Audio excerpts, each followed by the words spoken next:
Friends and folks, welcome to the Kaiju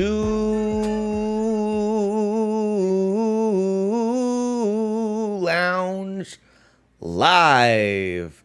I'm your boss, Monster Noah Waterman. This is your home for humor, opinions, and nerd shit. And we got some great stuff lined up for today. I'm going to take a sip from this inconspicuous branded mug. Oh, that's something that's coming soon.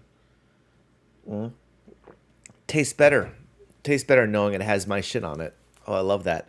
A lot of great stuff coming up. We're going to go get into the show soon enough. Little bit of housekeeping before we get started for anyone in the New York area. I'm throwing this up at the top and I'll throw this up at the end. We are doing the world's greatest gamer tournament at Wonderville tomorrow, 8 p.m. Every round is a different game. I'm going to repeat myself one more time. Every round, a different game. $5 to enter, $100 to win. It's a wild ride. I typically, the tagline is the only tournament that matters, but I actually can't say that on this episode. That feels wrong for me to say in this episode because I have a guest tonight who is in charge of many great tournaments, who knows far more about running tournaments than this puny brain I got here. And so I feel like I can't say that, but I would be remiss to not bring it up because it's tomorrow night, $5 to enter, $100 to win. It's a wild time. If you've not been to the world's greatest gamer tournament at Wonderville, you're in for a treat. It's like esports meets karaoke with a little bit of retro games. It's wild. Also going to throw this up now because if I don't bring it up now, I will forget. I may be out of town to work by next Monday, which means I'm not having a live show. So this will be pre-taped. Good news for me is that this thing's still brand new and we're trying to build an audience. So no one's going to maybe know that, but that's totally fine. I think nonetheless, I want to let people know, I'm a man. I'm a working man. Like the common folk, just like the rest of you. That's how it is. That out of the way, like I said, great show tonight. We're talking a bit about Blizzcon 2023. A lot of wild stuff happened there. A lot of big announcements for a company that, let's be honest, I have not been super nice to on the show. And I can't promise that's going to change. We also have the Smash Bros. I will say Luminary. This is a treat. I'm going to apologize now because I've been seeing it spelled. I believe it is pronounced CAGT to the point where it's like I've been hearing it brought up in interviews in my research. 90% sure it's CAGT, but brother, you can let me know if I mess that up. I know he's watching. We're going to be hopping on with him a little bit later. He is a Smash Bros. Tournament organizer, a former competitive player, the man at the head of the Rise and Grind tournament. And for those who've been paying attention, I didn't bring up last week. It happened the week prior to this past week. But so about 2 weeks ago, Nintendo came in with some fairly rough news regarding the Smash Bros. Community and specifically the competitive esports scene. And so I am not, normally I'd be willing to make all sorts of jokes and rude comments and do what I do on the show. But it's not an area of expertise that I have.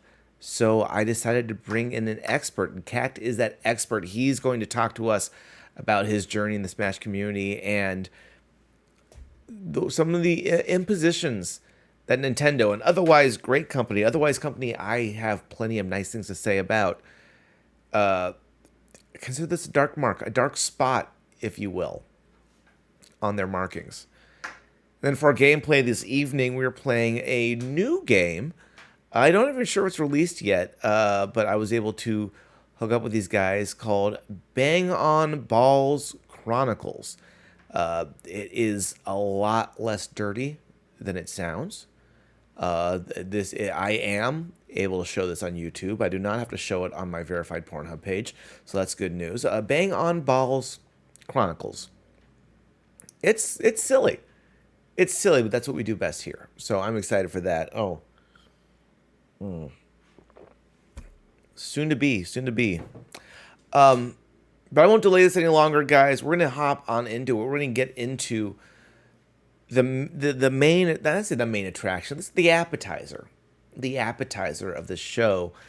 We can't have a show without talking about the last week in gaming. Transition. Sega released a surprise trailer for the new Sonic game called Sonic Dream Team, stating that if you loved 3D Sonic, why? The game is slated December 5th and will only be available on Apple Arcade, so it's really almost like it's not releasing at all. That said, Apple is certainly making moves to get some big games in their ecosystem.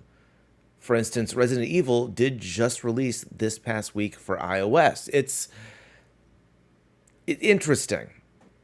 Like, it does look good, but something about it feels weird.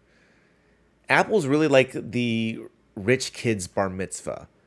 Like, hey, listen, Timmy, it's cool that you got T-Pain to perform, but when he calls you the coolest guy he knows after leading the kiddush, something just seems wrong. Capcom has come out with a hot take that modding their games is equatable to cheating, which is honestly ridiculous. We never did anything together. I was only looking.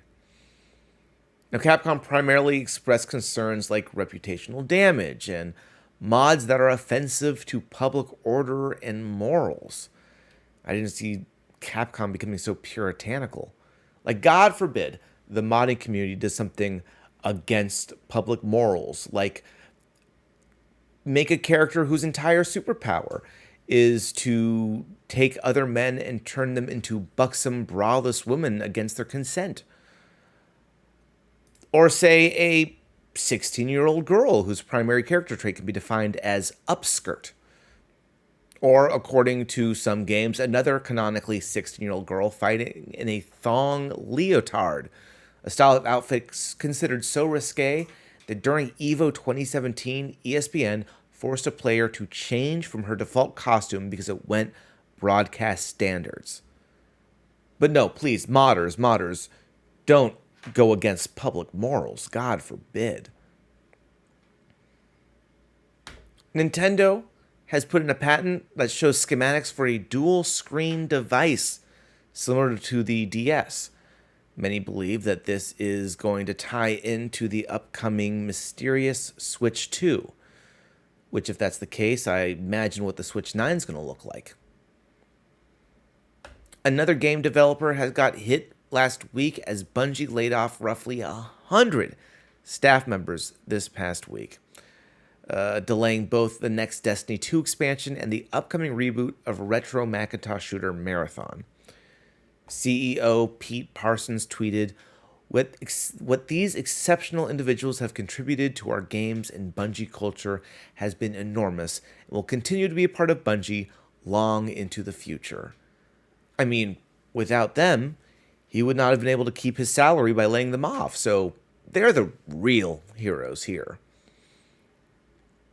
Meanwhile, something big seems to be brewing at the Nightmare Factory turned even bigger Nightmare Factory From Software, as the Elden Ring developer is currently posting job ads for various positions in the organization. I mean, you compare this to what just happened with Bungie. It's in this sad, desolate wasteland that is the games industry, where mass budget cuts have shuttered studios and left many workers without jobs. It's good to see From Software as a bright beacon of hope, which coincidentally is the backstory of the next From Software game. Or at least I think so. I have to check in with Vati Vidya to be sure. Upcoming first-person Smash TV simulator The Finals is gaining flack for the use of AI-generated voiceovers instead of casting actors. Now, according to developer Embark Studios, all contestant voices are AI text-to-speech, while grunts, breaths, and similar exhales are still performed in studio. It's kind of like, no, no, no, no. We still used voice actors. We just made sure to utilize and pay them as little as possible. So it's a win-win. The developers went on to explain, if a game designer comes up with a new idea for a game mode, we can have a voiceover representing that in just a matter of hours instead of months. Right, because when you code a new game mode, that's what the biggest holdup is. Here's what I think. Honestly, AI is cool right now. Controversial, sure, but people are digging it. It's a buzzword, and for some reason, you felt like jumping on the next trend will put your game over, but didn't realize that there was an entire strike going on in Hollywood about this exact thing. So congratulations. You are less morally corrupt than Blizzard has been.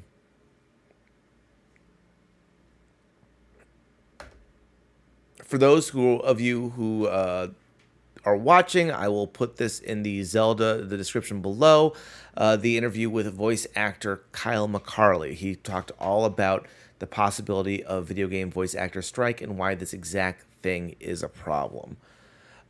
Truthfully, the only thing worse I could think of is if Embark Studios actually laid people off first, then used AI to generate something like promotional art in place of, wait, what was that? Ubisoft. Oh, they did exactly that? Then they tweeted this, something akin to seeing off-brand Disney art at a local carnival? Oh, I might have a new punching bag in 2024. Sorry, Bobby. Microsoft appears to be banning third-party controllers from their consoles. Players are starting to discover an error code when they plug in an off-brand peripheral into the Xbox. Now, according to a spokesperson at Microsoft, this is being done for performance, security, and safety, because we all remember the great Rob tragedy from 1984. Personally, I feel much safer knowing that my Mad Catz translucent Primal 13 controller can no longer hurt me. Now, in some more positive news, Nintendo has started a new initiative that provides Switch consoles to Japanese senior centers. It's all part of a larger initiative to make gaming more accessible to everyone.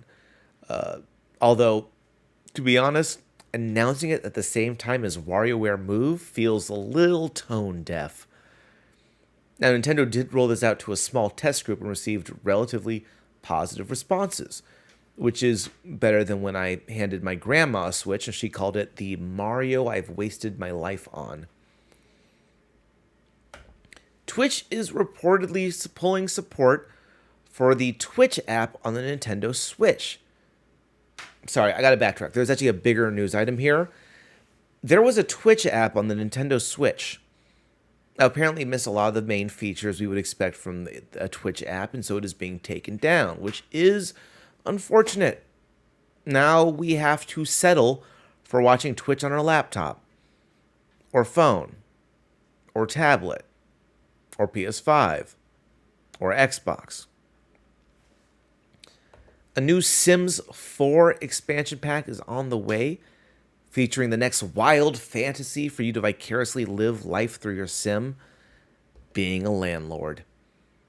Now, I get that this could seem boring from the outside, but playing The Sims is the closest most of us will ever get to financial security in 2023.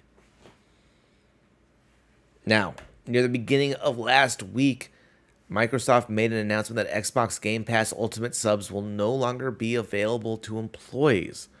It would still be available to those in the Xbox division, but just not the larger Microsoft team. They will have to settle for free copies of Excel, which is almost the same thing.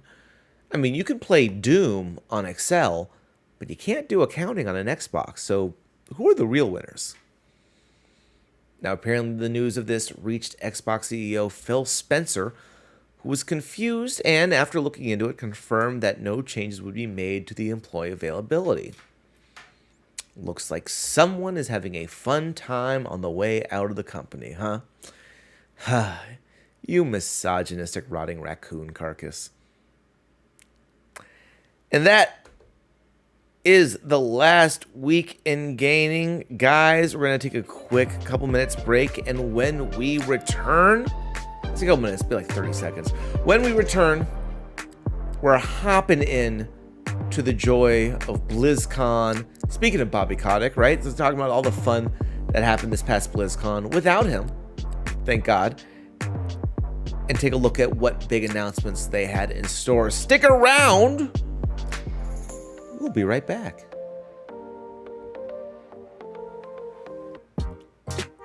All right, guys, I'm not in the business of keeping people waiting. We got plenty of show to move on to. I was able to stretch my legs, refill a bit of Daddy's cup, and we're going to hop on into it. Blizzard.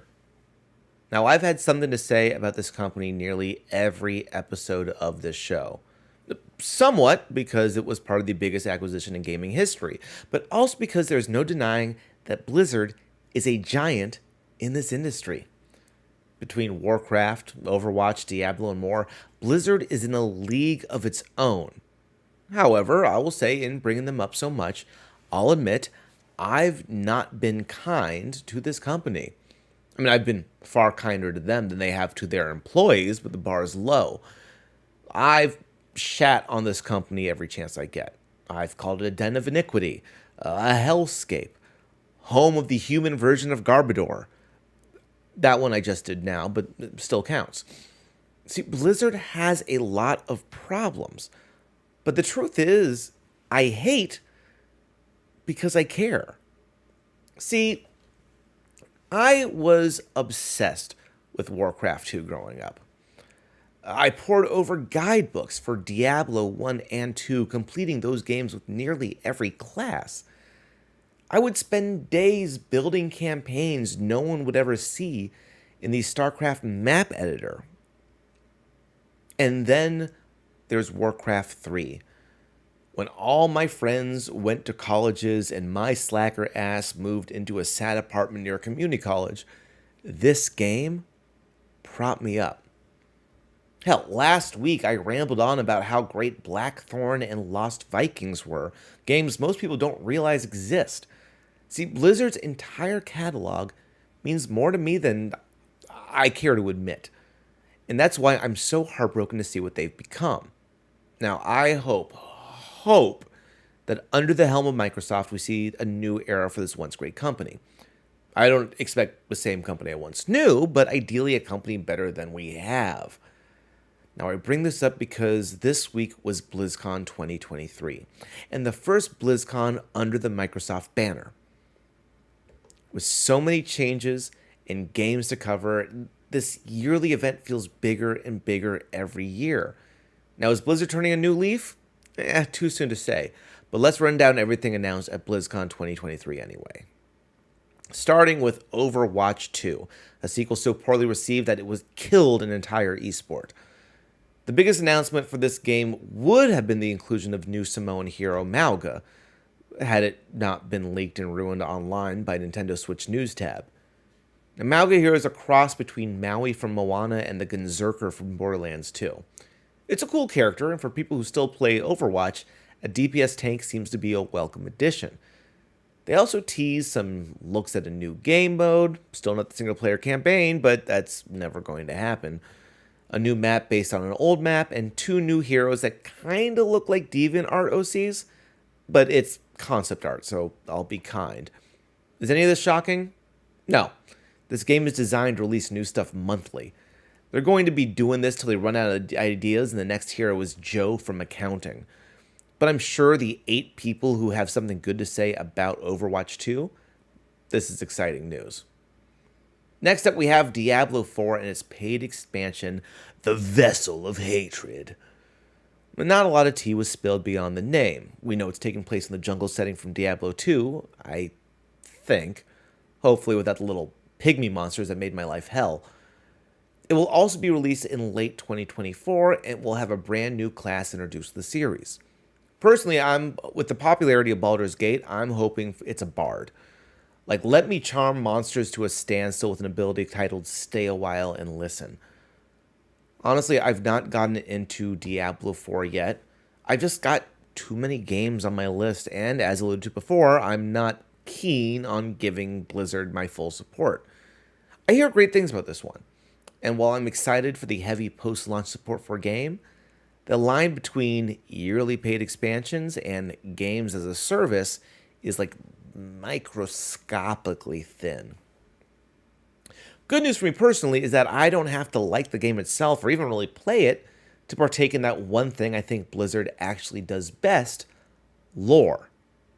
Blizzard announced 2 new ways to play their beloved fantasy demon fighting simulator: a role-playing game and a board game. Now, the TTRPG will be out in time for BlizzCon 2024 and the board game in 2025, but allegedly, these two will have interchangeable components, shared accessories, and expansions that will complement each other over time. Honestly, I think that just means they'll have a fuck ton of minis, but if that's the case, I am here for it. Give me my overcomplicated analog games and hook it to my goddamn veins.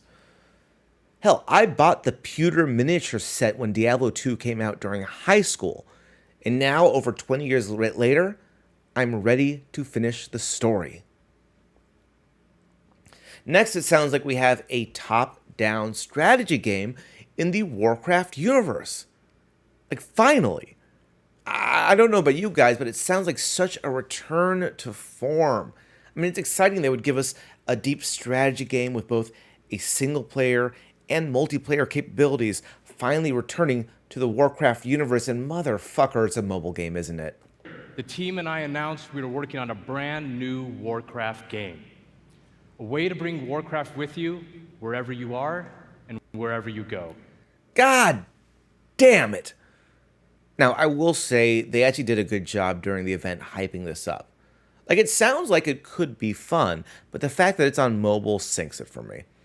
Like, I'm trying to look past my biases, but a big company like this, with a previous history of pay to win, I just don't trust it. Like, Blizzard says they love strategy games, they just don't seem to want to make them. Now, speaking of mobile gaming, Hearthstone is still a thing. Crazy how, like, Heroes of the Storm tanked, but Blizzard's pay-to-win extravaganza still continues on. I feel like I would love Hearthstone if it was an actual card game, but here we are. The next expansion is a Wild West theme called Showdown in the Badlands, featuring some thematic mechanics like a jail system. They're also adding catch-up packs. Like catch-up packs, not what my mom puts in her purse. Basically, it's a single pack with 50 cards from the last 2 years of Hearthstone. So everyone who has been turned off by Hearthstone's pay-to-win model can now partake in the pay-to-come-back model instead. Well, that'll keep them around, Blizzard. Lastly, of course, we have the meat and potatoes of BlizzCon, the golden boy of Blizzard's lineup, and honestly, the thing I probably have the hardest time hating on, World of Warcraft. Executive producer Holly Longdale came out in her The Boys cosplay jacket to reminisce about the history of the franchise. As a side note, nothing made me feel older than talking about installing WoW off of multiple CDs. And this led to the first announcement of Cataclysm coming to World of Warcraft Classic. I dig this, but also, what? Like, Cataclysm was an expansion that originally launched back in 2010 and changed everything. A giant dragon, Deathwing, swooped down, destroyed the world, making old questlines unplayable, and transformed entire regions.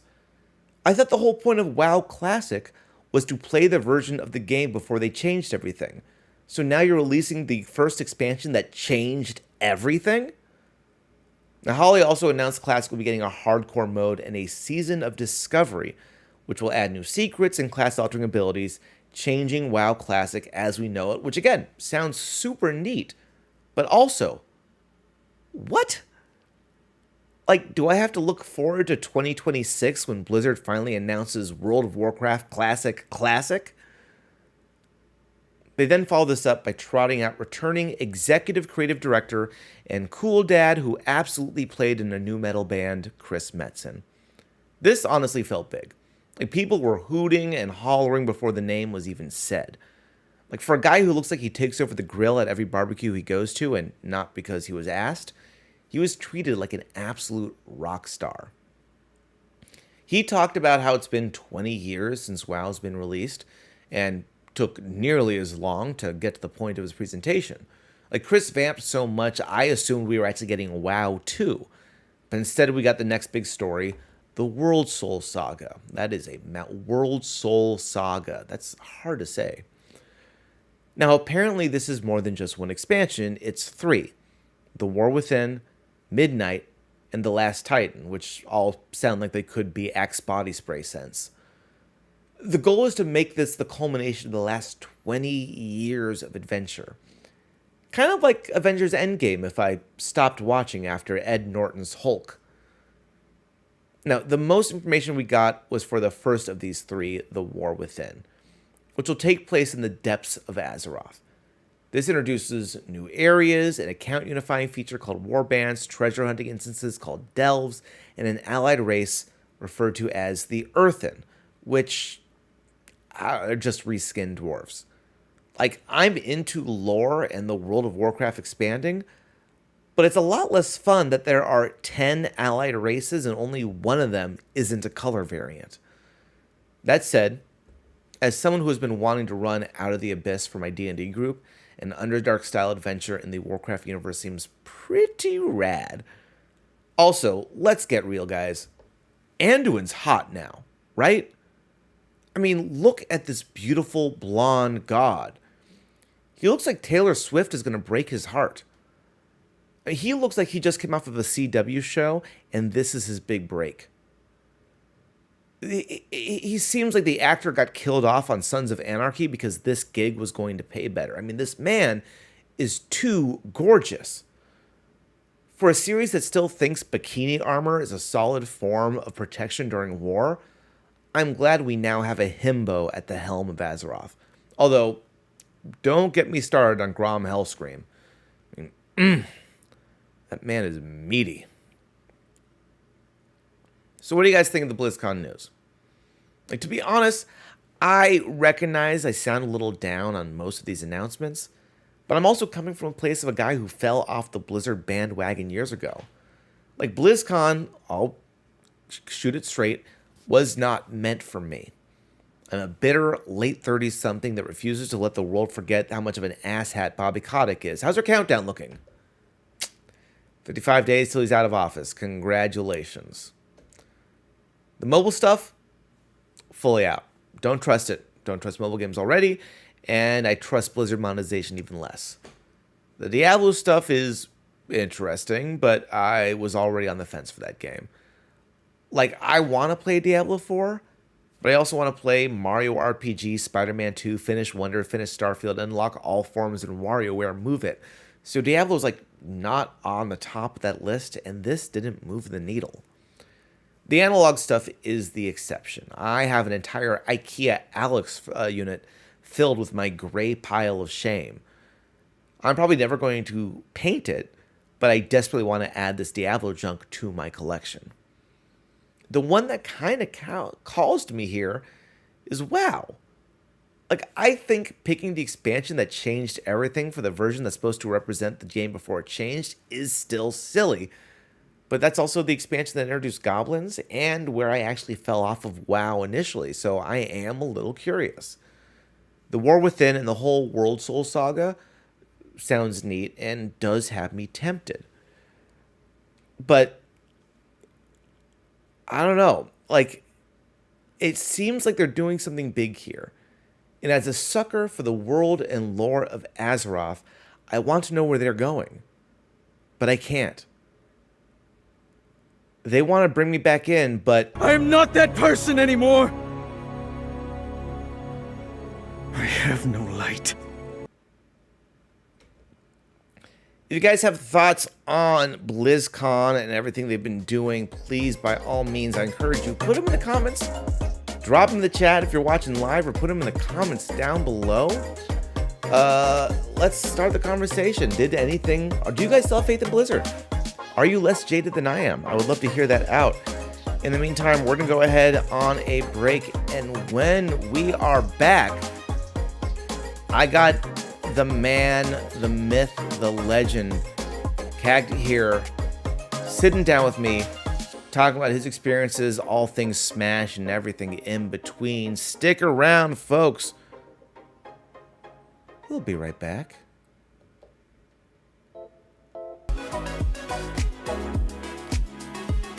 All right. right, folks, we are back. Welcome back to the Kaiju Lounge. I spent so much of that time getting my notes together, and then immediately they all fell behind the one window I needed them for. Naturally, guys, my guest at this time is a prominent figure, no, dare I say, luminary in the competitive Smash community. He has worked events like CEO, Evo, and is the founder of Rise and Grind. Please welcome to the show my guest tonight, CAGT. CAGT, how you doing, man? I'm doing great, man. Thank you for having me on. I'm super, super excited to be here. Fantastic, excited to have you. This is great.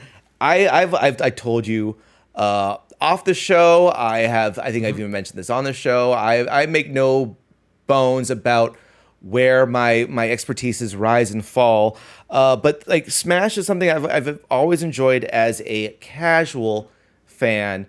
But I know esports, the fighting game community and the Smash community especially, is something incredibly special. We're gonna get into all that. I'm excited to get into all this, but we're gonna kind of start at the beginning with you. You were born and raised in France, correct? That's correct.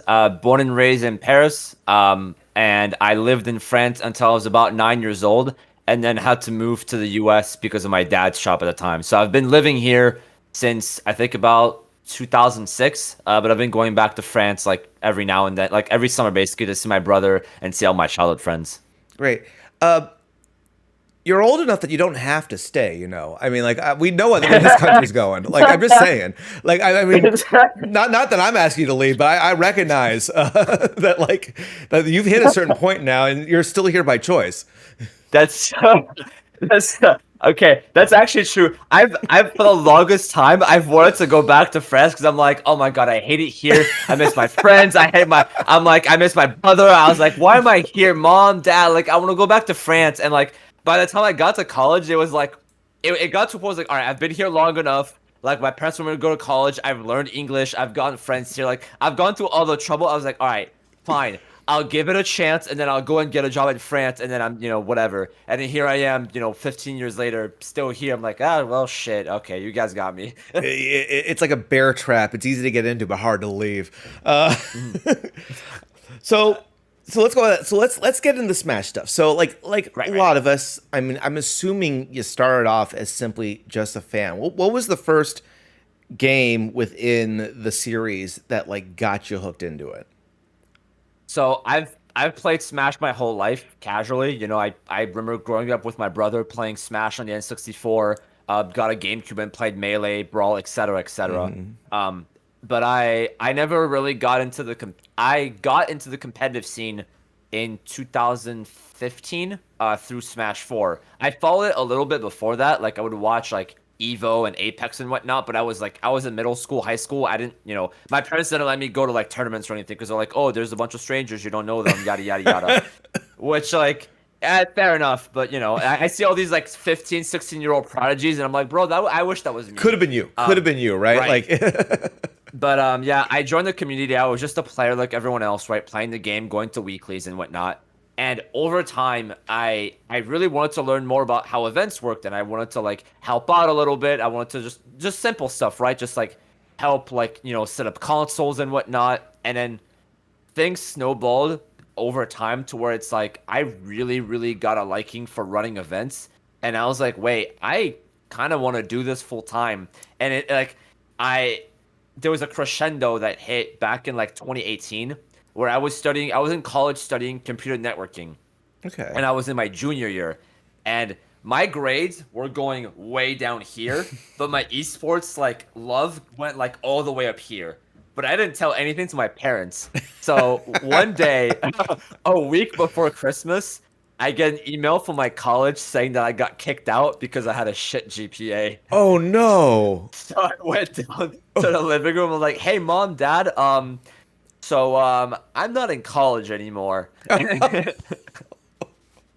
So that was a conversation and a half. Wow! But they're like, "Look, we'll give you time to like figure your life out, and like we'll let you do some esports stuff, but like you need to go back to college eventually because they're really big on like your studies, your degree, and whatnot. Right. But I put so much time into esports. I was in like survival mode basically, and it motivated me so hard to like work really hard, work all these events, and it got to where I am today, where I'm able to do this full time. So it's been a hell of a journey, man. Like a one crazy, crazy journey. How are your parents taking it now? This one thing that like, I mean, because there's always an element of, you know, when your job is something that an older generation did not have around, there's always a risk, right? I mean, like, I imagine there's all the ranges of possibilities.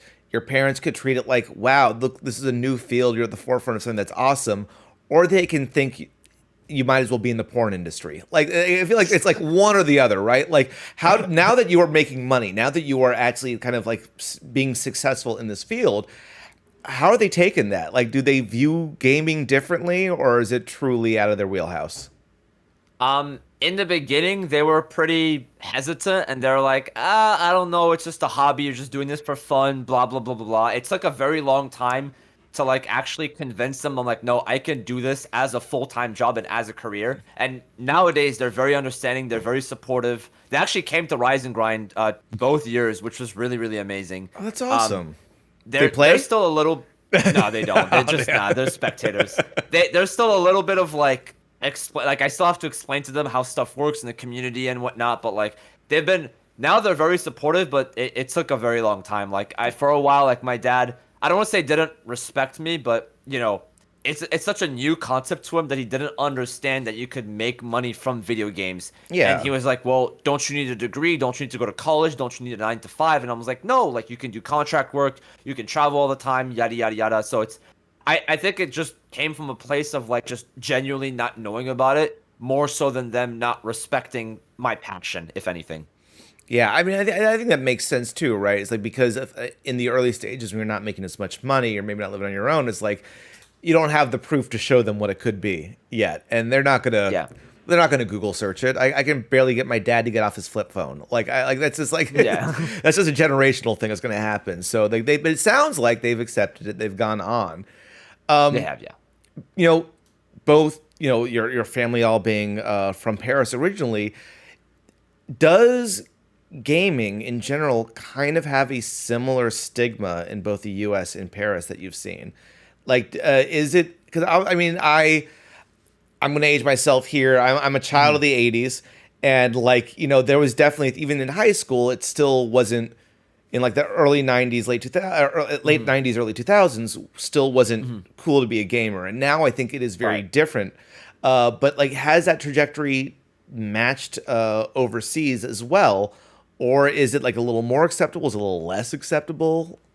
I think France views esports in a much better light because obviously it's France is a lot smaller than the US. But there's been such a massive push and a massive rise in esports that there's been a lot more support overall, like especially from the government. Like I'm not saying the government like funds all of our events or anything, but there's been a lot more recognition on a national scale, and there's just a lot of growing infrastructure, and socially I think it's become more acceptable. That being said, they still struggle with a lot of the same issues that we have in the US, where like you said, people still see it as a hobby. They don't really understand gaming or the younger crowd and whatnot. So you know, it's got its pros and cons.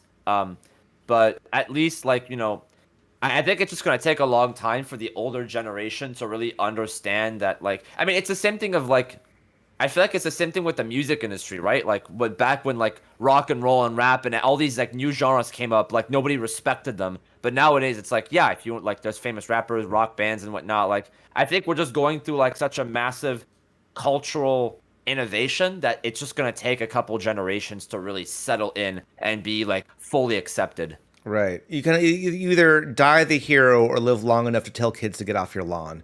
It's kind of Exactly. I think what is happening. Is France more akin, or even Europe in general, more akin to, say, how Korea views esports, where it does seem to be very widely popular there? Or does it still feel close to the American side, where it feels niche? Like, it's obviously accepted there's money, and there's good money at the high levels, but it still doesn't, you know, the mainstream still doesn't quite understand it yet. I would say definitely close to the US. Like I would love it if France or the US or any other country got to Korea's level where like we have like dedicated channels for gaming. We have like, you know, like you look at Faker for example. He's like a national phenomenon in Korea. Like I would love if we got to that point where like the general media doesn't like look down on us, or like we don't have to Yeah. like the way I see it is like if I go to a family dinner or family reunion, I could just tell them, oh yeah, I work in esports, and they get it, or they at least respect it. But like I still like have to like not hide what I do per se, but I have to like dumb it down for people. They're like, oh, I'm an event organizer, or like, oh, I travel for work, or like something very simple. I can't quite tell them like, oh yeah, I host Super Smash Brothers tournaments, because like, what's Super Smash Brothers? Wait, video games? Isn't that the thing with Pikachu? Can you make Right. money? Blah blah blah. Oh, my little brother plays with Link every like. No, that's not what I'm doing. But Yeah. yeah. The more details you add, the more you have to answer, and it just becomes a nightmare. Exactly that. Yeah. I'm like, the less you know, the better. Well, so let's talk about what you're doing now. So like you've I looking at your resume, it's a laundry list of some of the biggest sort of names and organizations in esports and in gaming. But like the biggest thing it sounds like on your plate right now, and correct me if I'm wrong, is Rise and Grind. Tell us a bit about what Rise and Grind is. That's correct. So Rise and Grind is my flagship major that I founded August of last year. It's a Super Smash Bros. Ultimate, Melee, and also added Street Fighter and Guilty Gear this year. The idea behind Rise and Grind is like I wanted to basically represent all the years of hard work and dedication that I've put on in Smash into my own event. You know, I'm used to always being a contractor. I'm used to being the guy that people contact to run other people's events, but I've never had an event of my own that I could say this is like my baby. And like last year, like going off of COVID, I was like, look, I've worked really hard for years. I've got all these connections, you know. I want to try to put on my own show and put my own twist on these events from having worked with so many different people and having seen so many different perspectives. And that's what Rise and Grind is about. Is like, look, not only can I also be on that level, but I can also kind of give motivation to other organizers that are growing and say, hey, you also could maybe one day get to this level if you work really hard enough and, you know, really push yourself to that. Now, it's not something that I recommend to everyone because that shit's expensive. It's been a really big passion project, and it's a dream come true really for it to come to happen. So it's my biggest project by far. So how do you approach something like this, right? Like I imagine the first step is just looking at an empty Excel spreadsheet or a piece of paper Yeah. and figuring out the fuck do I do from here? Like how do you go from an idea written on a napkin per se into an event of this scale? So I mean, it's basically like you said, right? Like you're like, all right, because when we so like, let me backtrack a little bit. Yeah. The way that Rise and Grind started, or that came to be, was from a 3 a.m. Discord call with one of my best friends at the time, Kyle. We literally were just sitting in a call, and we basically had found this venue in Waco, Texas, the Waco Convention Center, and we're like, oh damn, this looks like a dope venue. It looks affordable, blah blah blah. But we just kind of passed it off. I was like, maybe one day we'll do something there. And we just started like kind of like, you know, shooting the shit and like, hey man, wouldn't it be cool if we like had an event where we could do like XYZ? Man, wouldn't it be cool if we could work with like all these people? And we just started like putting together like a document of like hypotheticals. And then we're like, wait, don't we technically have a major right now? And I'm like, no shot. Like, there's no way. Like, no. This is it's 3 a.m. Like, we're literally two random dudes. Like, there's no way. This is not real. And so we kind of like played with the idea here and there. Like, I would message a few people like, hey, like in theory, if we were to do an event, would you support us? Would you supply consoles? Would you do this? And I thought it wasn't gonna get anywhere. And within the span of like 2-3 weeks, we've got so much like positive reception and support from people like behind the scenes that we're like, oh shit, wait, maybe we do have something. And we just said, fuck it, let's just go for it. Whatever happens, happens. We launched the event and it was a resounding success. And we're like, well, I guess we have a major now. So Wow. That's awesome. So you've done two so far here, and both have come out pretty Yeah. well. Yeah, 2022, 2023. Wow. And this is also coming off like pandemic too. Mhm.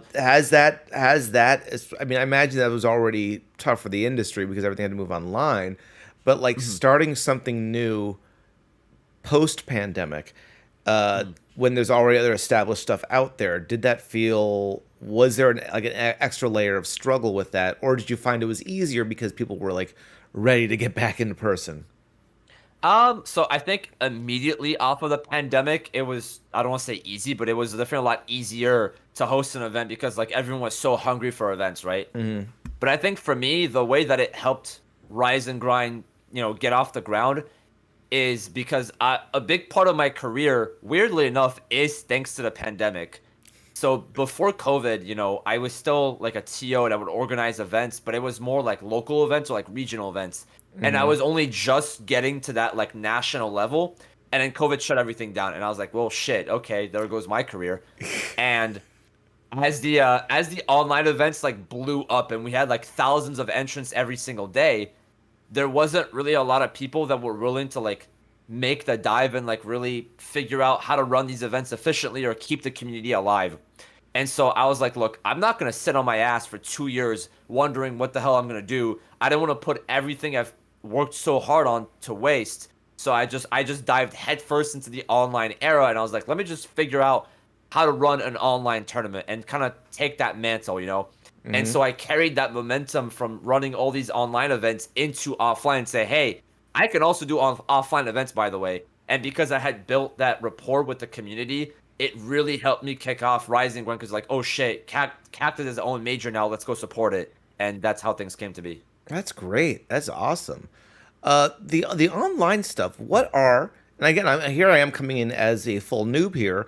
Like, what are the Mhm. mechanics of running an online tournament? Like, obviously, when you're in person, there are Mhm. eyes, there are people Yeah. there to be able to watch. Like, does everything have to be streamed so that there's like given proof? Is there like what are the mechanics or extra layers of, I guess, security, for lack of a better term, that have to be Mhm. run in an online tournament versus an in-person offline tournament?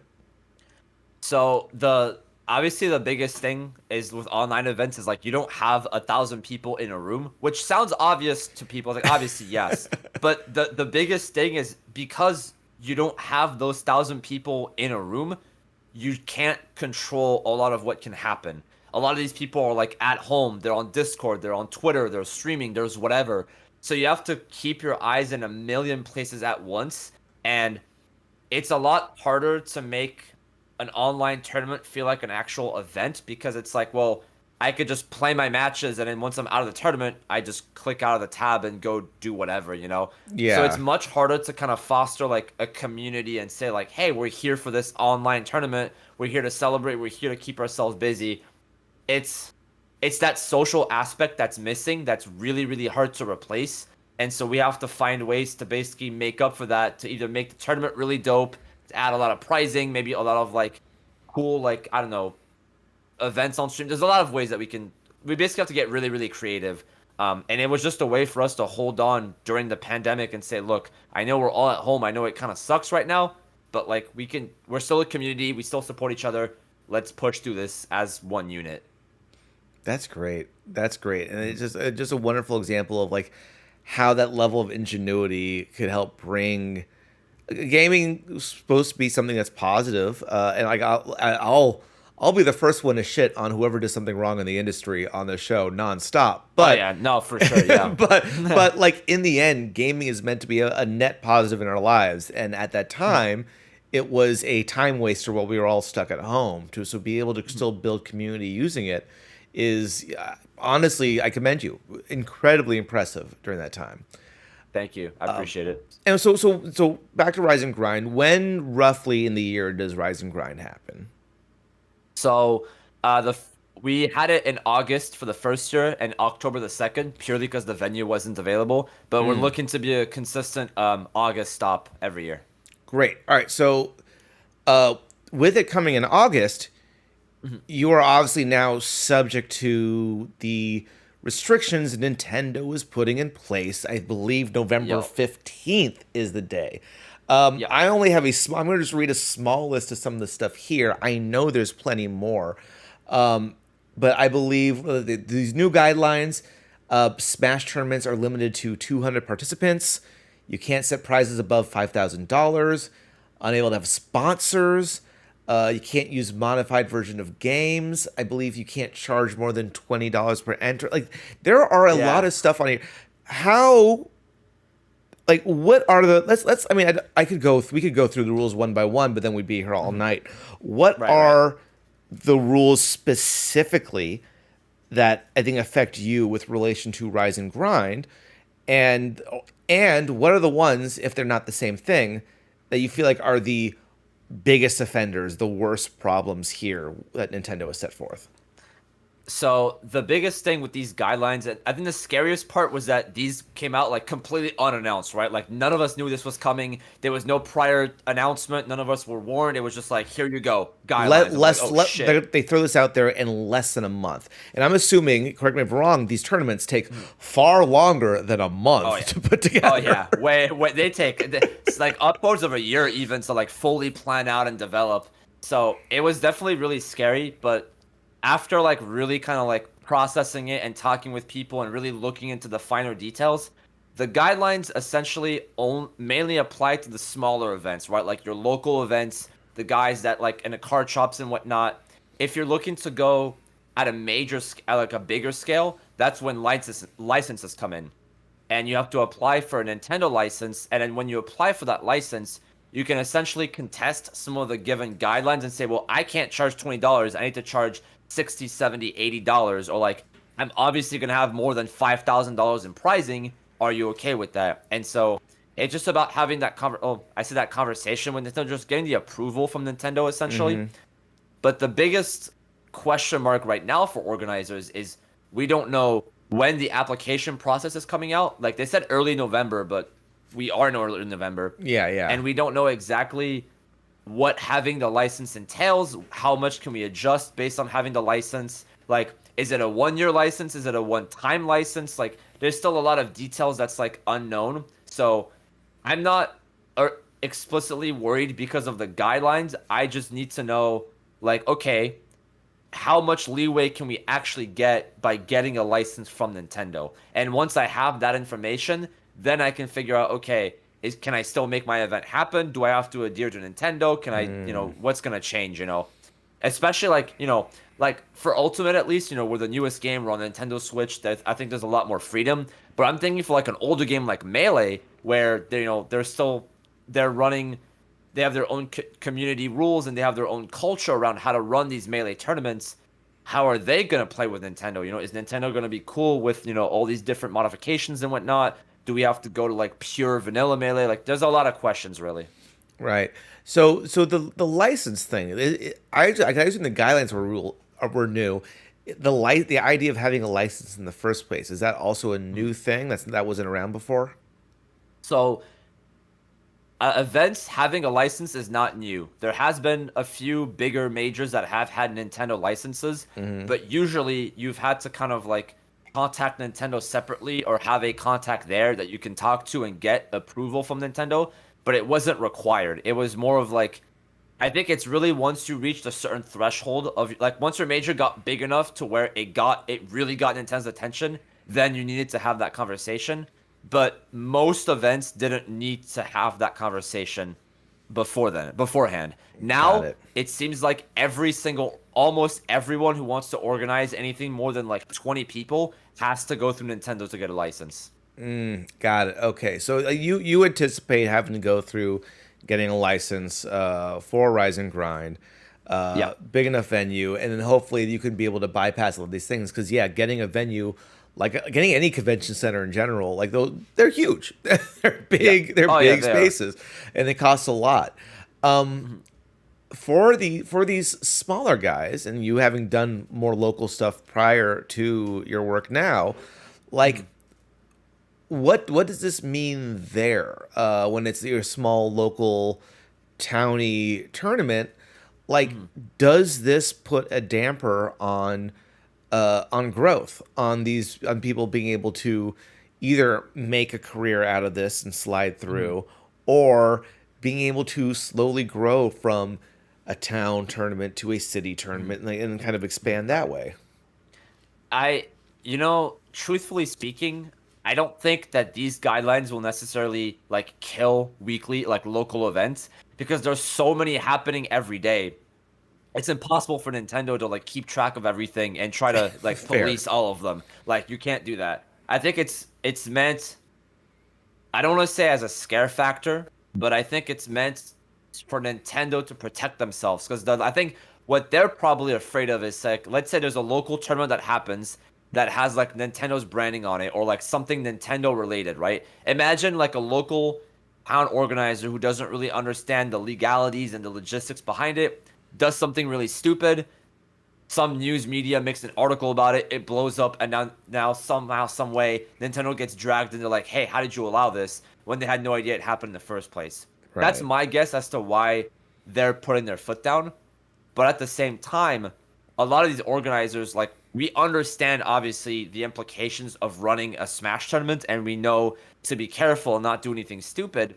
We just want that liberty and that freedom from Nintendo to be able to host these tournaments for our favorite games. And we don't want Nintendo to intrude on our community and take away from everything that we've built. So it's really a fine line of like, I want to keep doing what I love, Yeah. but also Nintendo's like, well, I don't want you to like ruin my game. So it's a very weird relationship. And I think most people won't have to interact with Nintendo, but obviously I completely understand the worry and the anxiousness of like, well, what if Nintendo shuts down my tournament, you know? Yeah, and I think that does make sense on one hand, but then I also think about like with regards to IP protection, Yeah. like, you know, I don't feel like you see Capcom doing this for Yeah. Street Fighter or Bandai Namco doing this for Tekken tournaments, right? Like this does seem to be Nintendo specific. Nintendo also has a history of shutting down fan projects in a way that others don't. And like I know from just common discourse, and I want to dive into a bit of this more, that Nintendo, for having one of the arguably best esport fighting games out there, have been notoriously awful at supporting their own fighting game community. Like, why? Talk a little bit about that aspect of Nintendo, and like, why do you think that is? I mean, I don't, dude, I'm in the same boat as you. Like, I look at Capcom, I look at Bandai, I look at all these other companies that like have these huge pro tours. They put all this money down, advertising. It's great. But then Nintendo's just like, we don't. Not only do we not care about you, but we actively go after you if you don't present the game in the way that they built it. And I'm just like, dude, this is free advertising. Like, we love the game so much that we're spending thousands and thousands of hours and dollars and time to basically push the game that we love, that you made. And we don't, even if you don't like support us and even if you don't give us money, at least let us love your game. Let us play the game the way that we want to, right? Like, we want to bring more people into our community so that they can buy your game and so that they can enjoy your game. That's the whole point of this. We want to share our passion. So I don't understand why Nintendo has a history of like shutting down events, shutting down fan projects, shutting down mods, like putting all these stipulations down. I'm like, yes, we can sit here and talk about the legalities, IP protection, yada, yada, yada. But at the end of the day, it's like, these are your fans, and we're not trying to kill your game. If anything, I would argue that the Smash community has grown the game immensely on its own. God, yes. So, like, I don't understand why you wouldn't, like, at least support that or respect that and say, hey, you guys have put so much into our game. Let's give you guys some love back. I don't understand. And I know there's obviously a difference in culture between, like, Nintendo of Japan, Nintendo of America, Nintendo of Europe, etc. But my dream is like, I would love to have a conversation with whoever the higher up is in charge of all this and be like, look, man, just let me play the fucking game, bro. Like, come on. Like, you'd think for a company that has gone out of the way to come up with the most ridiculous ways to play games, dual screens, waggling controllers around, and they're being so harsh on how you enjoy their shit. Like, Right? Like it's like they're like, "Hey, here's this awesome game I made, but you have to play it my way." Right, It's like yeah. when you go to like your friend's house and they're like, "Hey, let's play Smash, but like it's my rule set and I get to use my controller and this you can only use this." Like, dude, it's not fun. Like, let me play who I want. Like Right. it's the same kind of thing, except now your best friend from down the block is now a multi-billion-dollar corporation who can end your career just like that. It's like, come on. It's wild.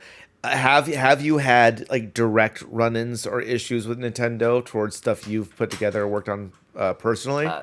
Thankfully, like knock on wood, I have not had any direct issues Yet. with Nintendo yet. So, but I mean, I know a lot of my friends like organizers in the field who have had unfortunate like issues with Nintendo, and I think at this point it's just like people are just scared. I think they're scared. They're worried that like at any point in time, Nintendo can just change their minds and decide I don't like your tournament for Yeah. whatever reason. Your tournament is going to be the example for why we have these guidelines, and like we have to kind of live with that. Of like at any point, Nintendo has the right to shut down our event, no matter how hard we try, no matter how much we adhere to their guidelines, which really sucks. But I mean. Meanwhile, Street Fighter's putting shoutcasters in their game. So like Literally, like they're putting like $1 million Pro Tour. You can, like I said, they're in the game. I'm like, dude, how sick would that be if like your favorite commentators would be like, imagine Yeah. you pick like Captain Falcon and you hear like TK's voice or something. I don't know. I'm just like throwing examples. It'd just be so cool. how much we want to be, everyone wants a chance to start to like choose your character. Like yeah. Right, dude. Oh my, so fun. What do you think with this? What does the future of Smash as a competitive sport look like? Not just with these rules, but also, you know, I think Sakurai on his channel recently talked about how like he is unsure how they could even top Ultimate at that point, if there's even space to make a new game. Like, where do you see the competitive scene for Smash in the next 5 years? Do you think we would get a new Smash Brothers? Do you think Nintendo will lax up, or are things more dire than that? I mean, I think the Smash community will always live on in some way, shape, or form. I think the community is too big and too passionate to die. Now, will there be a new Smash game? I don't know. I mean, Ultimate is a pretty massive thing, and if there Huge. is a new, like, they might just make like Smash Ultimate Deluxe, kind of like Mario Kart 8. So who knows? But I feel like Smash prints so much money that it would be stupid of them not to make another one, or at least re-release it in some way. Like that shit makes too much money. Bro. That's kind of my thought too. Honestly, is at a certain point, it's like they have to do one for every console generation because, quite frankly, like if they don't do it, people will be angry. Like there's too much money on the table left behind on that. Yeah. What would you want to see that you haven't seen yet in the next Smash? I would love to see an older Smash game be brought back in a way, either like a remaster or like a port.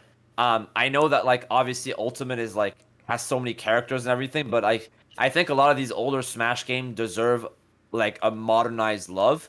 And I'm curious to see like, you know, we've joked about Melee HD for years, but it's like if they were to make a Melee HD, what would that look like if they were to make Brawl HD, Smash 64 HD? Like, are they going to stay true to the game, or are they going to, like, revamp it? I don't know. That's what I would love to see. Also, I'm a sucker for, like, Smash 64, so like, I would love to be able to play it on the original, HDTV. man. But, Absolutely. but, like, you know, I also understand that, you know, the community respects the way that the games are. And, like, you know, there's been... Like, we've seen Smash 64 on, like, the Wii Virtual Console and whatnot, but it's obviously not the same experience. So I would also understand if Nintendo wants to respect that and not, I guess, take away from what the original was in a way. Fair enough. Fair enough. As we come to the end here, I feel like I need to ask, you probably have the best mind for this. Should Waluigi be in Smash? I personally... Oh, God. I might get flamed for this. Okay, you know what? I Go for personally it. don't care for Waluigi being in Smash. I'm just gonna say it. Wow. I Wow. don't care. I don't think. I think I understand the. I get it. It's a prominent figure. Wario's in the game. Mario. Everyone's in the game. I don't care for Waluigi. I'm just gonna say it. Flame me all you want. Call me out. I don't care for Waluigi.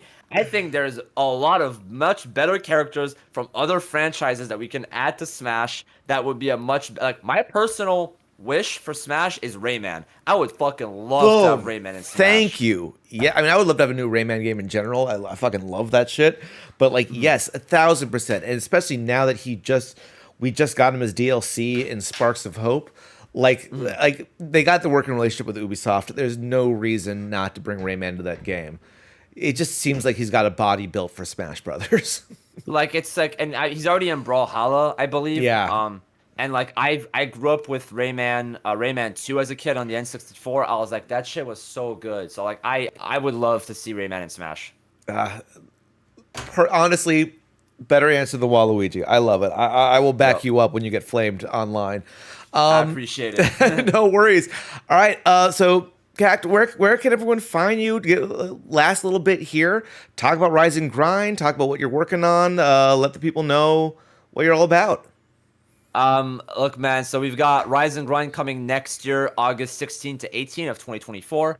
You can follow me on Twitter at CAGT3000, and you can also check out my website, cact.gg.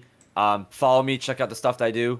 If you watch an Ultimate Major in the coming weeks, months, you'll probably see me there. And if you're trying to get into the community in any way, shape, or form, hit me up. I'll be more than happy to get you guys into it. Perfect. I'll be honest. I am a new dad. I don't know what my life looks like, but if I can make it down to Texas around then, you just as a spectator, I'll try to swing by. It sounds like a good fucking time for sure. I'd love to have you, man. Definitely let me know. We'll love that. All right, guys.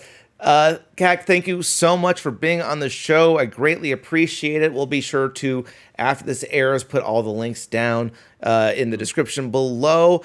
For everyone else, stick around. We're coming back. We're doing the gameplay portion, playing a little Bang on Balls Chronicles. I feel weird saying that out loud. But that's what we're getting into, guys. Stick around. We will be right back. All right, guys, I'm back on. I've got my mic and everything here. Perfect. Let's give it up one more time for Cat. That was what a blast. It was a great talking with him. I'll throw a little peek behind the curtains here a little bit. I had put that blast out before about looking for people to talk about Smash with the news that happened, and I had a good friend of mine help signal with much farther reach than I do, signal boost that. A random, you know what? I have to look it up later. I will give this person a shout out. Actually, I think I have it right here. Who was it? It was at Asterion, gave me, was the one who actually suggested I reach out to CAGT, and I did not disappoint, baby. That was great. I feel like I just learned so much from that, and he was articulate and gave us so much to think about. And I would truly, encourage. He said it, and I'll kind of repeat it, that if you're trying to get into the esports scene, especially someone who want to organize, put stuff together, reach out. The man is all about building community, and you got to give him credit for that. There's so much going on in the world, baby, that like community is the thing that ties us all together. So enough of me gushing about how much of this wonderful person this man is. It was absolutely great. We got some balls to bang on, and thus shall bang on our balls. That doesn't get old. I don't get tired of that. That just seems fun to say over and over again. Bang on Balls is a sandbox adventure game where you play a cute... You know what? We're just going to jump into it. I could describe it. Let's get into... I've got Steam fired up here. We're going to pop into our gameplay. Oh, I am in my 16:9, and I do not want that. If I can find where my mouse is... There we go. We're going to pop into this. That's what I'm looking for. Here we go. Press any button. Unreal. Far better than Unity in every way. Okay. Oh. This is already adorable, by the way. This is... The fuck? The... Oh no, is my stream getting choppy now? You know what? I used to be able to stream and play games at the same time. And, I apologize. It is not the representation I wish to show for this game. Though I do dig.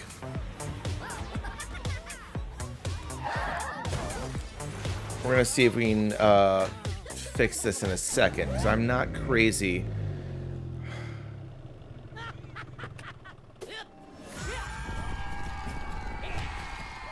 We're gonna get into it. See if I can jump in options. See if I can bring this down a tad. Bear with me, folks, as I try to figure out why. It's the encoding overload. It might be too late for me to try to change my encoding preset, but let's give it a try. Switch to fastest. And stream. Yeah, all right. I'm hoping that helps a little bit. We're gonna go to game as well. Display. I don't need that at 60. I don't need that. Full screen.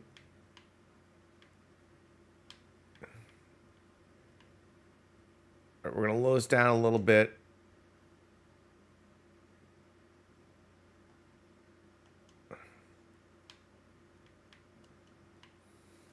Well, that's annoying. That's not what I want this thing to... Boom. See, there we go. I'm a problem solver.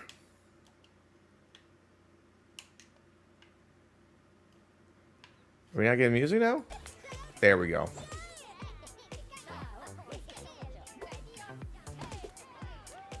All right, so we got a little dash. Whoop. Oh, oh God. Oh, he's coming after me. That was fun. that feels chaotic. So where's this big guy? We got my little dash button here. He's coming after me. Oh, this really feels like there's a lot to explore. Okay. Pop over here. Oh God, okay, so there was a tutorial bit I did earlier in order to test to make sure this game worked. It's fun. Oh, I'm not going to the elevator. I don't want to go up there. That's fine. So I've got this dash here. Got a jump and a double jump. I got a little butt slam that, like, gets people dizzy. I believe I have this... Yeah, I have a shield. Protects me.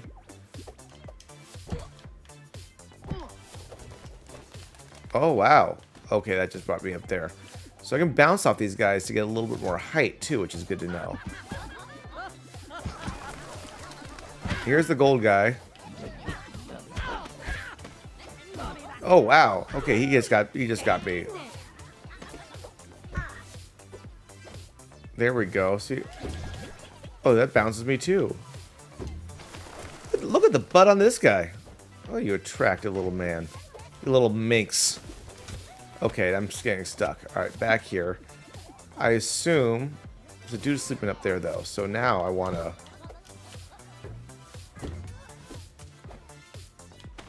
And apparently it's multiplayer, too.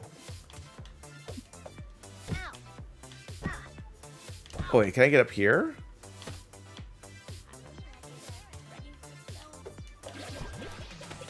Alright. That's fine. Okay, I don't know. I'm gonna follow... That guy just seems like he's a jerk. I'm also gonna take my glasses off. I'm gonna ruin the gimmick a little bit here, so forgive me. I'm following you. Oh. Okay, so this is just like the hub world. Viking, Invasion for Valhalla. Here we go. Imagine a game with these characters that's like the size of Assassin's Creed Valhalla. Okay, show objectives. Destroy boats in the cave. I'm just destroying boats. I can do that. Oh, it's showing me where these boats are.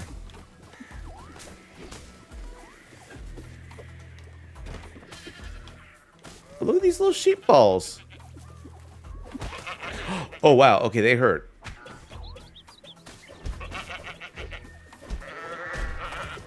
Oh, okay. I'm now facing things that actually cause damage to me. This feels like a Soulsborne now. Yeah, fuck you, dude. I make you small. I made you small. Who's the big man now? I just made you small. Okay. I guess I'm going to the boats. Oh, they actually show me the boats there.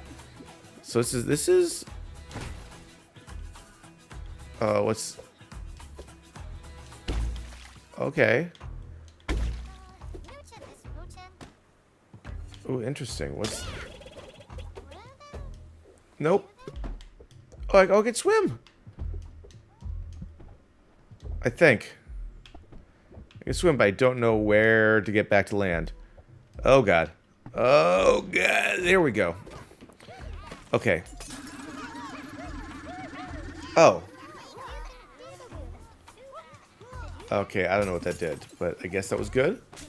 Guess we're friends now? Alright, I can't do anything with it. Okay, let's destroy boats. No, get me back up here. Oh, the English. Okay. Ooh. What's here? Oh, what just hit me? Oh, I see. Oh wow, he's out to get me.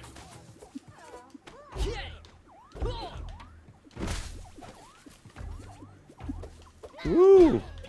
Yeah, screw you, buddy. I'm the great liberator. Oh, these are the druids? Am I erecting Stonehenge by freeing these guys? Yeah, ba black sheep. You got any wool? What's... Alright, that's a movie thing. And it was just a hat in the center here. Okay, I feel like I need to free more stuff. There's a dude over there. I want to get this guy open. So we're going to do that. There we go. I've destroyed... I don't know why you're showing me that. I've destroyed no Viking boats. Oh yeah, lots of love. Alright, I did that. Ooh, what are you? Was that a tattoo? I have tomatoes. When did I get tomatoes? That's good to know.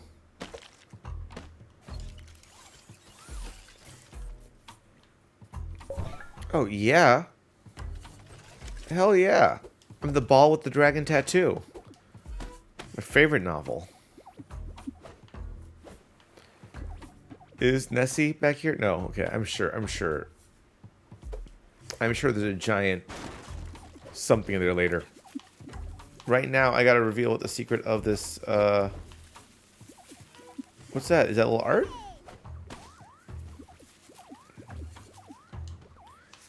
You seem like you're a good guy? Oh, because the Viking invasion are the problem. Okay, I see. I don't know. It's not what Assassin's Creed taught me, but I'll allow it. Ooh, what's in there? Hold up.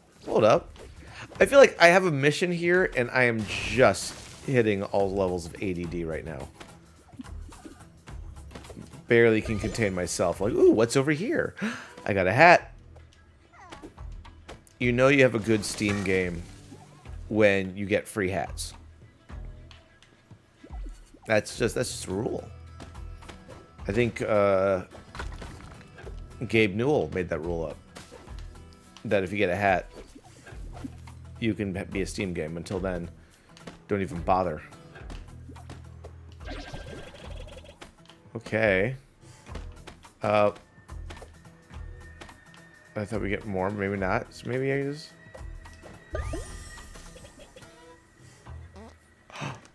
I just change hats on a whim? Oh, I want like this old man hat. Do I have others? Yeah. No, I don't got that. Okay, so I don't have a lot of these things still.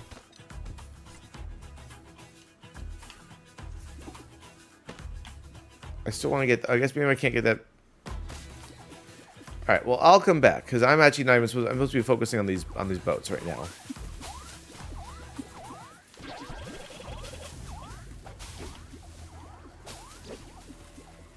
Oh, music changed.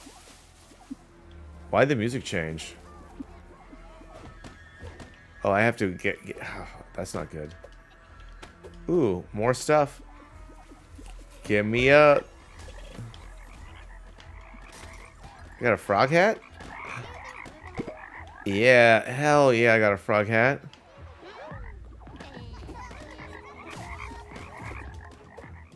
Fortress, okay. Destroy the boats in the fortress. So I'm sneaking in now. This is a wild, like, I truly dig this. This is just this weird little, like, free roaming adventure game.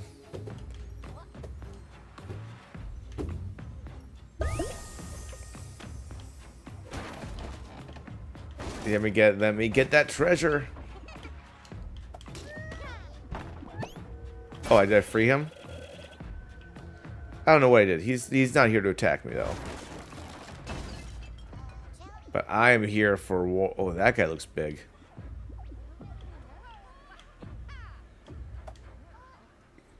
Come on.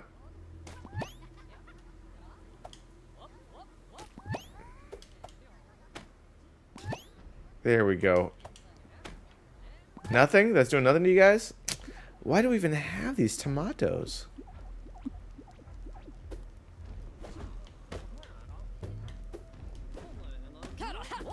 Oh. I'll trust that. I can't jump on that. He's got a sharp-ass hat. And every girl's crazy about a sharp-dressed hat.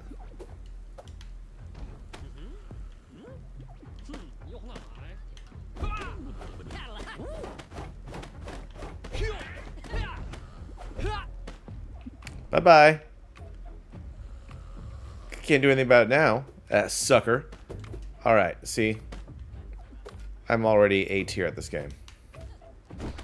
The end. Bye. Bye. Okay, I love this. And it's multiplayer. I'm not even touching into that part yet, but I do want to bring that up. This game is multiplayer. So you can be doing this this crazy adventure with a friend. I think up to 4 people online. Like that's honestly, I love that. I love the idea of just kind of like just getting goofy with it. Where the? Oh wow. You coming down? Ooh, oh, ooh, ooh, ooh, ooh, ooh, ooh, oh. Well, that's nice. Oh, why'd I... Well, I guess I got points or whatever that is, but I also don't think I actually wanted to do that. Here we go. Give me that bounce. Oh. Give me the bounce, boy. Feed my soul. I want to get stuck with this bouncy toad and melt away. Alright. Oh, yes. Like an action star, I shall break through. Oh, son of a bitch. Seems like a lot of them here. Alright. Yeah, I got you with tomatoes. Oh, what? You jerk. You jerk. You can't catch me. I'm too fast. I'm too fast for you. Like a Vin Diesel movie. I'm too fast, too furious. Woo! Okay, I see. So this is where I need that. This is where I need that. Yeah, there we go. Man, see, now I know how to use my shield. Okay, that I just gotta make it.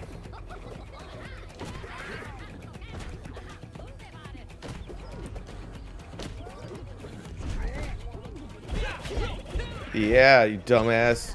Oh, that wasn't good. Oh, he keeps getting exploding into more? Oh.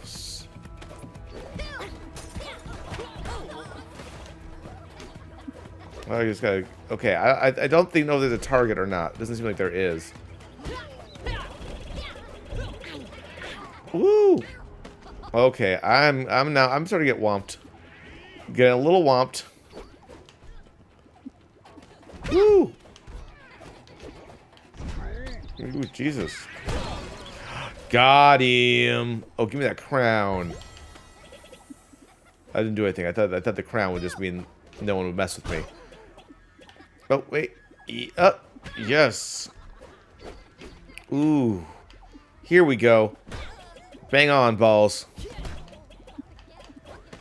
Nope. Nope. Nope. Nope. Where you at? Where you at? I see you. You can't hide from me.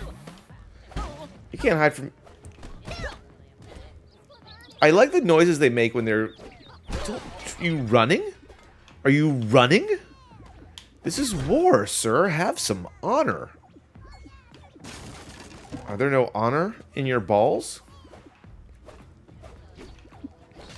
Poor form. I do see. Oh, there's an item there. Oh, that's the movie thing. I assume these are like Mario's stars, right? Okay, so that's that. That's a skeleton. There's more items here. I don't know what these blue things do still. I think that I'm still trying to figure out. I've given them to people. Gee, what the...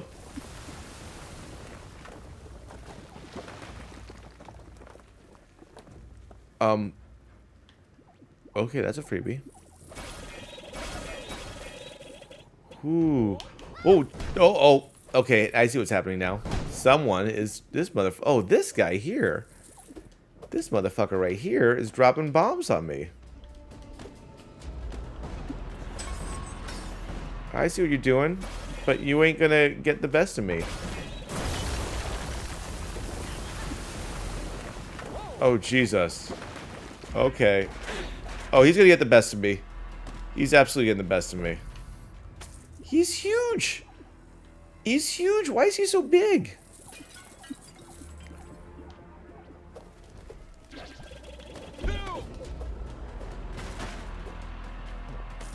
I'm just gonna come in, pot shot him a little bit.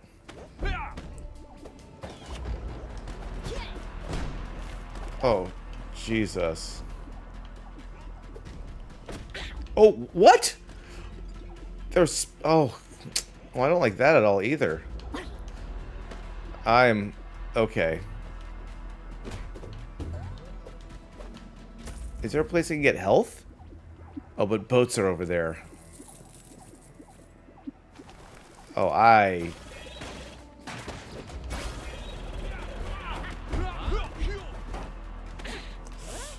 Oh, I'm about to get whomped by this dude. Oh, I see. Is he the queen?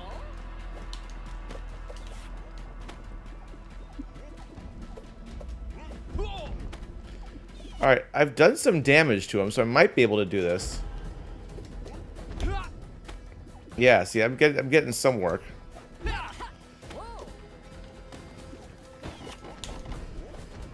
Is that a dead bomb? Stay away from me! There we go. Yes! Oh, but no health? No, nothing to help me out? That's ice cold. Ice cold. Y'all can't like give me a green thing.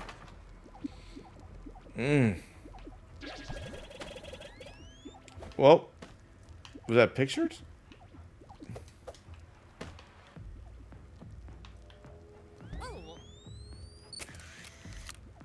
Oh, I love it. Thank you.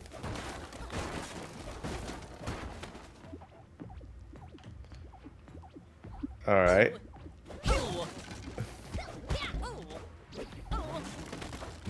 Woo! Woo! Ew. Ahoo. I love the noises these things make. Like that I'm fully obsessed with. Ah, okay. Okay, figure that out. These skeletons a bit much.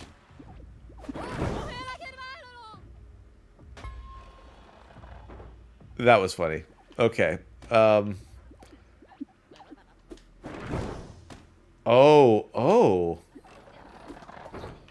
Well, first let me at least do this, because this needs to be done.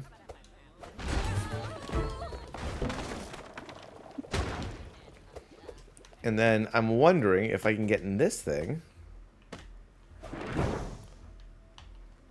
Okay, that didn't actually bring me nearly as far as I hoped.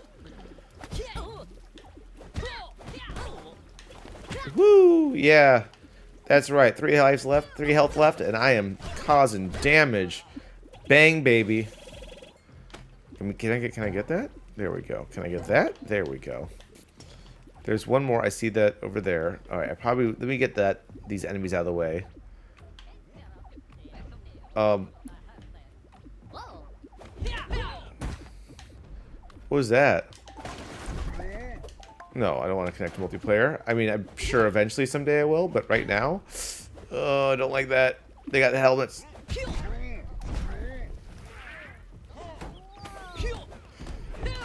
There we go. See? See? Strategy. I just gotta be smart.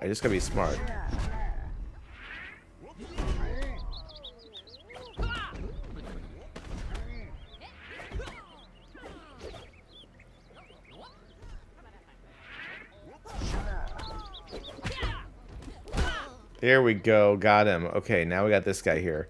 I got quiet because I was being very, very focused on... Yeah, see? I don't like the tomatoes still don't seem to do much. Oh, I love that. And I'm getting my health back. Oh.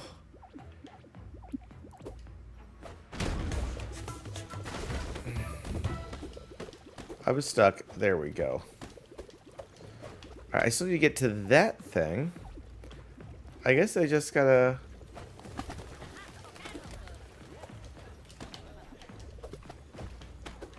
There we go, see?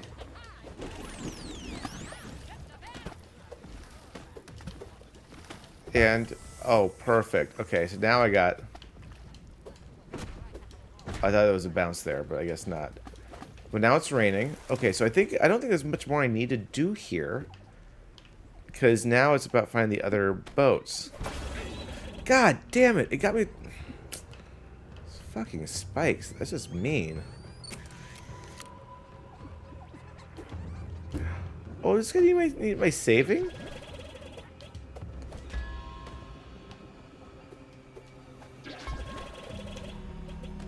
Okay, okay, we can do this. We can do this.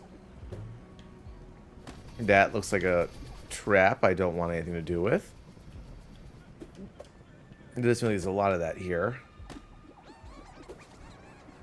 Oh, those little rats. Oh, that's cute. Okay. Can I not? Yeah.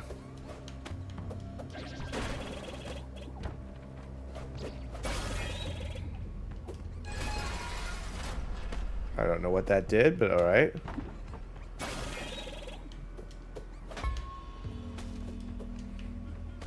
Are you free yet? Yeah.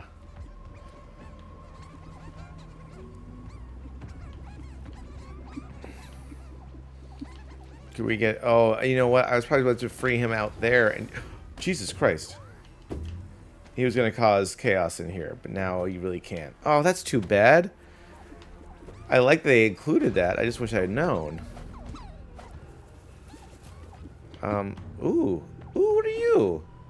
Ooh, a little new tattoo. For the beta tattoo, at 20 to 2, the rat-a-tat-tat-tat-tat-tat-tat-2, and the dragon will come when he hears the drum and the rat-a-tat-tat-tat. At a minute or 2 to 2. See, who knew they, my theater warm-ups would come in handy. Oh, wait, is this the back way? Oh. Like that.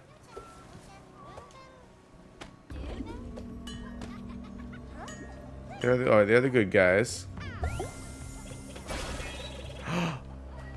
Oh, wait, is this... Yes. So now I have... Oh, what was it to throw That's a shield. Yeah, so now I have this. I can... Oh. Oh, wow.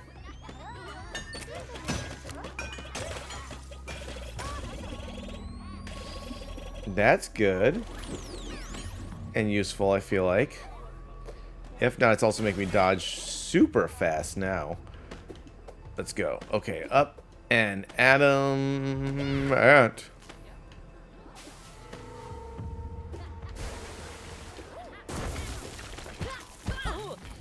Wow. Oh, wow. I'm doing so much more damage now with an actual weapon than tomatoes. Nope.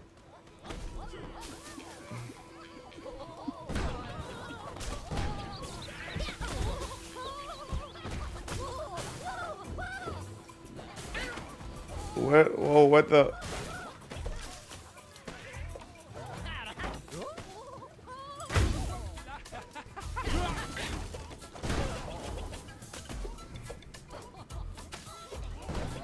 All right.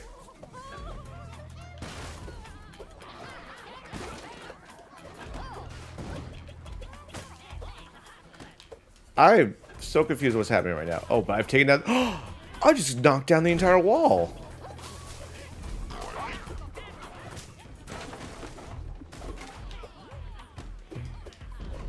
There we go. Okay, I feel like I was getting outnumbered, and now I'm fixing a lot of that.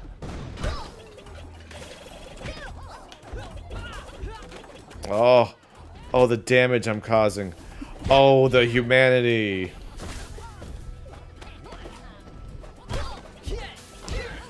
Yes.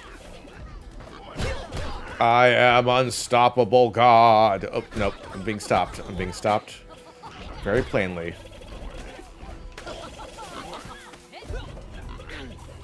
Ooh. Nope. No, I'm being stopped very handily right now.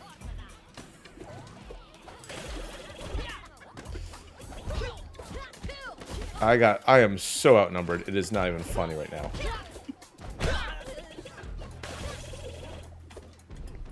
Are they just more coming? Is that what's happening? Like they're just non-stop showing up? Can I just run away?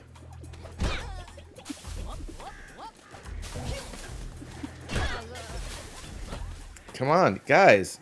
Buddy, like, can't we all just, like, figure something out? Where are you guys coming from?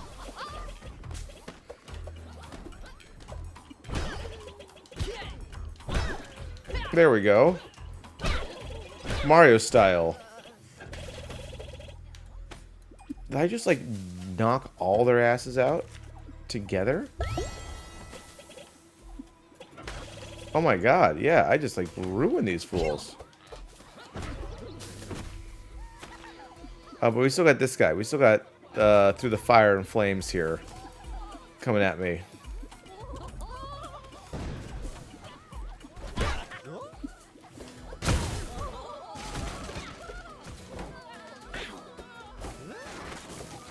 Ooh, I just want to get past you, dude.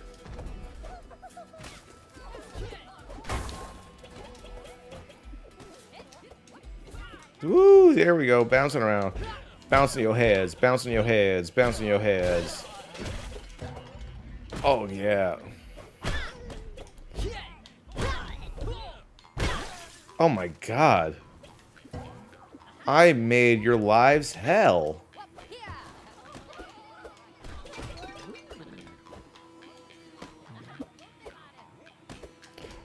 Yep. Nope. Better bounce off. Better bounce off the boogity bee. Woo! Woo, yeah. Get the fuck out of here, dude. Oh, this guy's just throwing these dudes.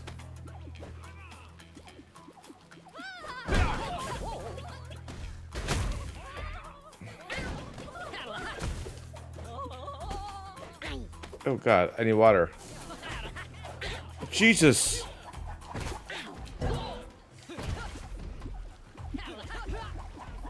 Nope. Screw you, dudes.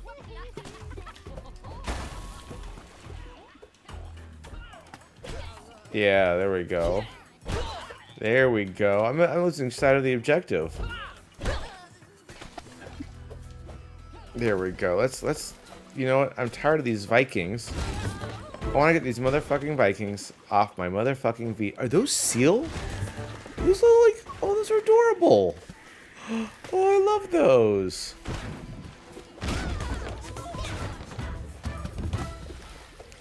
Yeah, go fuck yourselves.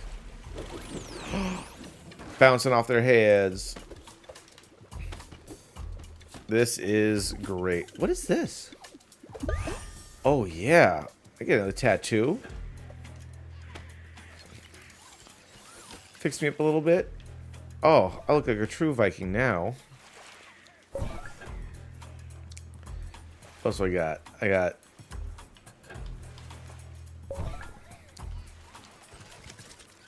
I am beautiful, no matter what I say.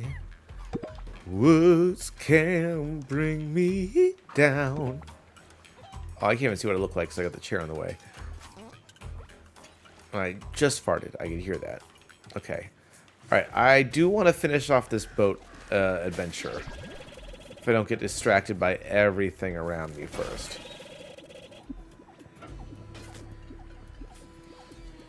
Ooh, that looks hot.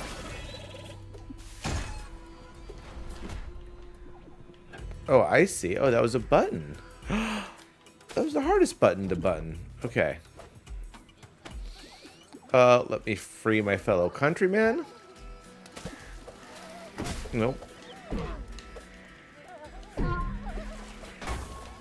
Yes. That's not one of my missions still, but, like, I can protect... Ooh, that's shiny. Nope. Sorry, dudes. Do not care and do not want to do that. What? What? What is this? I did not even realize this was a thing. Where are you at? Where are these motherfuckers at? Yeah, come at me. Come at me.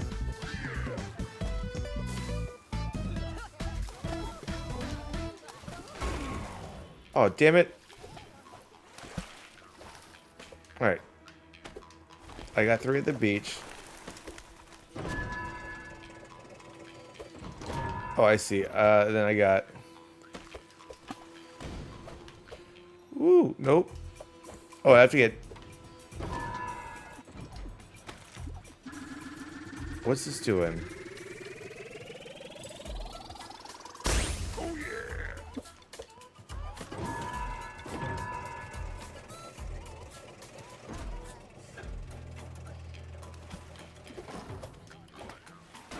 Okay.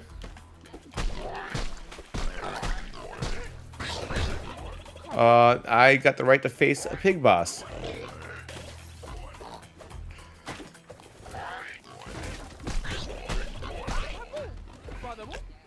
This is wild. I love this. Ooh. How dare you, sir? You ruthless pig. You uncultured swine. And that got me. Oh my god, this is like Elden Ring, in that you just fight random bosses and unlock things you don't need but desperately want.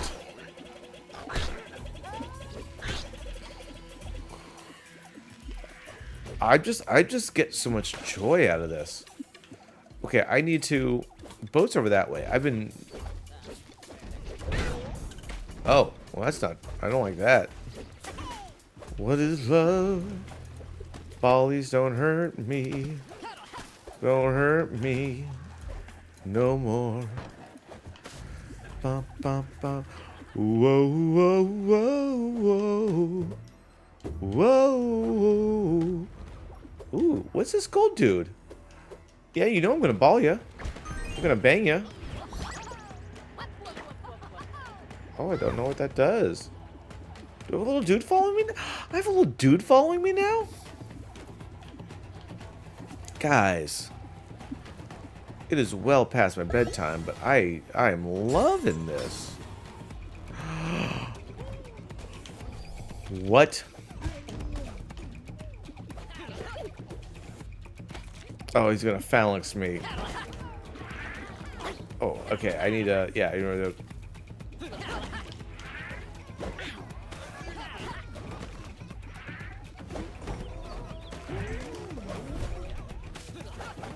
Oh, fuck.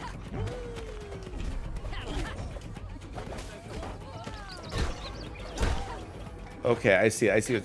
Shit. I'm seeing the strategy now, though.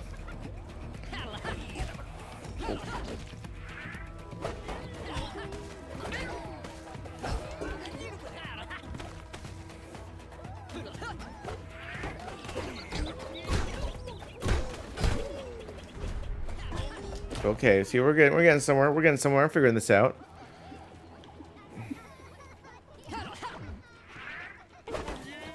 There we go. So yeah, this is not going well. Okay, I see. I'm getting outnumbered again. Far too fast.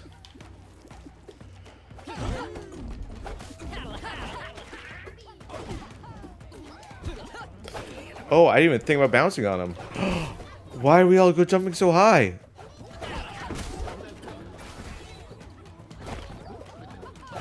Why are there so many of you now? Jesus Christ. Okay. Wow. Wow. Oh, those are save points.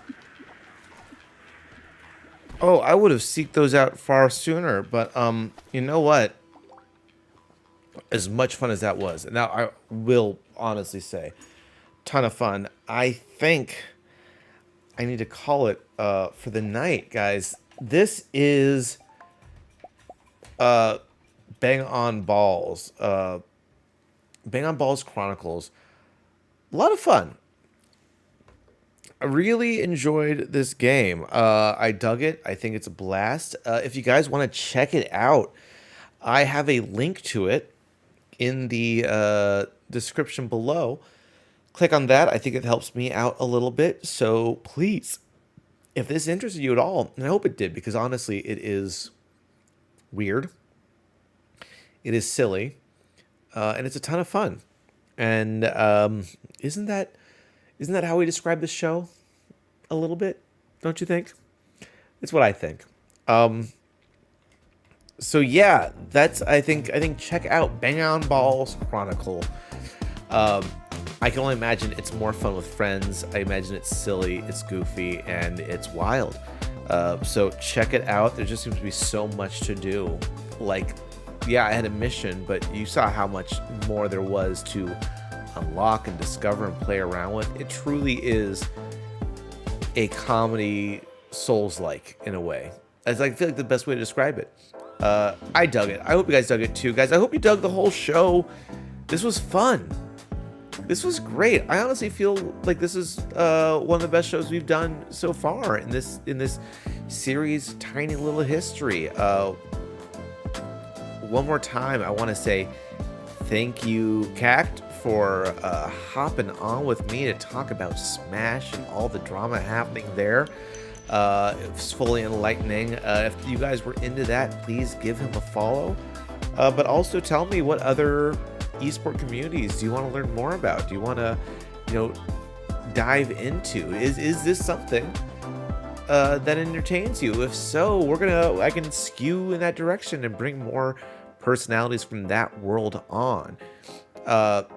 And if you are an esport light enthusiast and you live in the New York area, I once again suggest tomorrow night, 8 p.m. Eastern, live from Wonderville, I'll be hosting the world's greatest gamer tournament, a tournament where every round is a different game determined by the wheel of gaming. It is a blast. It's the third one we've done there. It should be good. If you're not in the area, if you're not in near Wonderville or Brooklyn or the New York tri-state area whatsoever, we are streaming it live to my twitch.tv/bossmonsterkaiju. It will be there. I can't say it's as good, but it's still a great time. You get a little taste of what the whole thing's about, and I think you will not be disappointed. If you like this show, imagine this show with a live audience and a lot weirder games. That's probably the best way to phrase it. Otherwise, if you are new here, your first time watching, we do this show every Monday night at 10 p.m. Eastern. We try to get a different guest. As I mentioned, next week there's a chance I am not live, but I will attempt to put something together as a premiere so that we still have the cadence and we still have something for you guys to enjoy. And then that's it. Please be sure to follow me. I am Boss Monster Kaiju everywhere but X, where I am Boss Monster Kaiju, STA, not STER. I am here live every Monday. I try to be live on Twitch Thursdays when I can. And we got some things in the works, guys. We're trying to expand this. I'm trying to turn this into a full-time gig, but that doesn't work without you. So tell your friends, tell your loved ones. The Kaiju Lounge, can we get this? The Kaiju Lounge is the place to be.